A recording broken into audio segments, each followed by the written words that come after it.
Hello dear fans. What is assimilation? The term assimilation, derived from the Latin similis similar, analogous, literally means assimilation.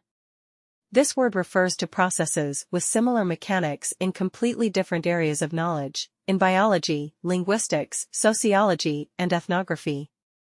Assimilation in biology. Assimilation refers to the entire set of creative processes in the body, both at the level of the cell and the entire living body. In the course of metabolism, the complex substances entering it are split into simple ones, which are absorbed, that is, they acquire the structure characteristic of the given organism. This process of assimilation with the creation of new complex substances is called assimilation. It is always accompanied by the accumulation of energy. Assimilation is balanced by dissimilation, a reverse action, during which energy is released. It has been proven that metabolism occurs in children and adolescents more intensively than in older people.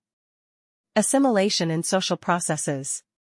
In the history of the peoples of the world, there have been many examples of assimilation, a certain intercultural shift, when one group borrowed the features of another, losing its distinctive features.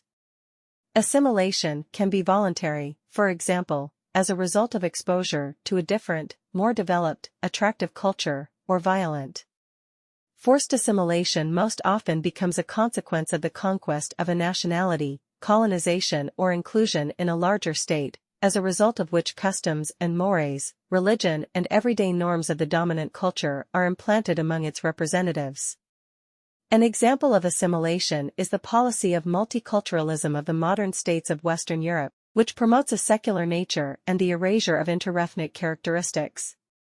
Assimilation in linguistics. Linguistics also uses the term assimilation to describe the phonetic characteristics of some languages. Sounds of the same type are likened to each other, vowels or consonants. So, in the Russian language, the rules require that at the junction of two consonants there should be two sounds, similar to them on the basis of voiced or deafness, hardness or softness. An example is the rule of alternating vowels in the prefix alliterate / alliterate, illiterate and powerless. This is not necessarily reflected in the writing. The word pass reads as build, the subsequent sound affects the previous one, therefore this type of assimilation is called regressive. Progressive assimilation in Russian is much less common, but examples of it can be found in English.